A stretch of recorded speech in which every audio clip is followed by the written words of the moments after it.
شیرشاه کاکا اکثر تبر چې هغه ازاري نو دې تبر ته ازاري ولې ویلی شوي دي؟ ازاري خو تبر نه ها دا خو دا سړی ازاري دا سړی به ازاري شي د لرګی پې غورځوي. قدرمنو ډېره هوښیاره خبره وکړه شیرشاه کاکا. شیرشاه کاکا وایي چې تبر ټوپک تماچا خنجر دا ازاري نشي کېدی. ازاري انسان وي، زهرجن د هغه ذهن وي، نو که دغه تبر چېرته په ښه کارونو باندې په کار راشي نو دا زمونږ ژوند هم ښایسته کولی شي، او که په دې باندې زمونږ د وطن دا ښکلې ښکلې ونې دغه ښکلې پیچان دغه نخترونه کټ کېږي نو بیا واقعي چې دا تبر هم ازاري دی او بیا انسان هم ازاري دی.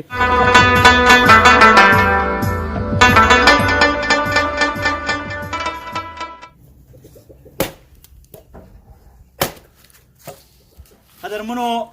سلامونه او احترامات. د سټیزن جرنالیزم سره افسر افغان دا مهال په ضلع شانګله کې ولاړ یم او دې ته د سپینې څلې میاشت ویلی کېږي. دا چینار نو دا مې په تبر باندې د دا پسته او پلنه سینه وڅېرله او دا مې دوه ځای کو. په ډمامه د کلي خلک راغلو، چینار یې وسوځه او چینر وانوي. دا سپینه څله ده. عموما د دسمبر په دغه میاشت کې دلته خلک لرګي کوي، خو لږ به زه په دې باندې هم نظر غورځوم چې چونکې دلته په شانګله کې حکومت ګیس لا نه دی راوستی. د پاکستان تحریک انصاف ګوند یا له دې نه مخکې مغو په دغه ضلع کې حکومت و، خو ګیس نشتوالي په وجه باندې دلته د ځایي خلکو ټول دار و مدار یا ټولې چې د دیو کومې اډانې دي نو هغه په دغه لرګو باندې دي. دلته یخ ډېر زیات وي، دلته ډېره لویه واوره راغورځېږي نو دا خلک بیا په ژمي کې لوی بیلرې لګولې، بخارې لګولې او د هغې په بنیاد باندې تودېږي هم او اخلی پخلی هم کوي. دلته ځایي خلک راغلي دي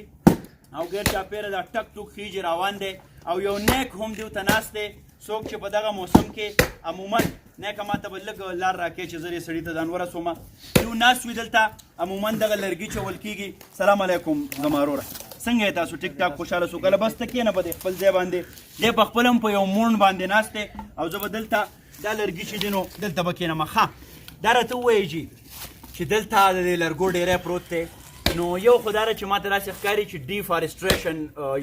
یو نظر دا ماته لګي داسې او د هغې یو شکل ورکوي. نو تاسو دلته عموما کمې ونې وهئ او دا راته ووایئ چې د ګیس دغه نشتوالی حکومت څه داسې پلان لري او که نه لري. تر دې ځای یو ځایي خبریال ومې په دې خبرو د نظر ومې، نو د ګیس د راتلو څه اندازه شته دی او که نه؟ داسې ده چې انسان چې کوم ژوند تېروي د ژوند تېرولو سره د هغه ضروریات جی او په شانګله کې چې بیا په دا چې کوم جنوري دسمبر په دې میاشتو کې ته پاتې کېږي نو د غټ نه غټ ضرورت چې دی هغه اور دی چې ته به اور د خامخا نږدې ناست نو ته خپل هغه ژوند په ښه طریقه تېرولی شي، ستا ماشومان دا د مختلف بیماریانو نه بچ کولی شي. دې سره دا لازمي ده چې ته به ونه کټ کې، ته به لرګی پیدا کې، بیا به د هغې لرګو چې څومره پراسس دی دا به مکملی نو دا به د دې نه به اور بلیږي، بیا به دا اله تیارېږي چې یاره دا د دې قابل شي چې اور ترې بل شي. نو دغې دپاره موږ کوشش دا کوو چې یاره څومره زموږ دلته کې ونې دي هغه ونې چې هغه کمزوري شوي ضعیفې شوي. دویم هغه لرګی نه چې کوم مطلب فیوز شو چې په کار راتلی شي هغې منې چې کوم پابندي ده، هغه لرګی چې کوم مطلب موږ به توت واخلو، انځر واخلو، هغه هم نقصان دی خو بله لار نشته. خو ای کې هغه ونه چې کمزوري شي وچه شي راغورځېږي نو هغه د دې اور دپاره موږ په کار راولو صحیح چې هغه ونه د کار نه وي هغه هسې هم ځمکې ته راغورځېږي نو تاسو د دغه کار والی. بیا هم که چېرته دلته کې زموږ ته ګیس ورکړی شي ګورمنټ په دې باندې په سنجیده بنیادو باندې په دې باندې کار وکړي او ګیس راشي نو دا څومره د دې وطن ښکلا چې دا په دې کې چې کم دا ونې دي دا بچ کېدی شي او د دې وطن ښایست ژوندی پاتې کېدی شي. صحیح او که چېرته نه وي نو دا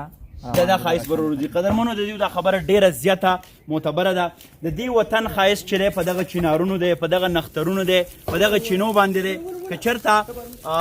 دغه حکومت دې طرف ته په سنجیده توګه باندې نظر ونه کړي او دلته زر تر زره ګیس را نه شي نو د دې ځای دغه ښایست چې دی دا ورو په تتېدو باندې دی. ځکه د دې خلکو مجبوري ده، دیو سره بله لار نشته دی. حکومت هم لګیا دی هلې ځلې کوي، وخت تر وخته پرچې کوي په دغه خلکو باندې، دا خلک تاڼې ته بوځي. خو کله چې وایي تنګ آمد و جنګ آمد چې دې خلکو سره د سوانې دپاره لرګی نه وي، چې دې خلکو د اخلي پخلي دپاره څه وینه نو دا خلک به څه کوي. دلته را سره یو بل کاکا ولاړ دی، هغه سره داسې یو درون تبر دی، یو دړی به یې دړی داسې ویسي دی سر له او چې واپس راځي نو د دې تبر خپل یو اواز دی، د ده سره خپل یو ها غوندې وي نو دغه دواړه اوازونه چې راغونډ شي د دې نه یوه بله نغمه جوړه شي دیو سره به خبرې کوو چې دا کاکا د کوم ځای نه راغلی دی د ده دغه سلسله څنګه روانه ده او مخکې له دې نه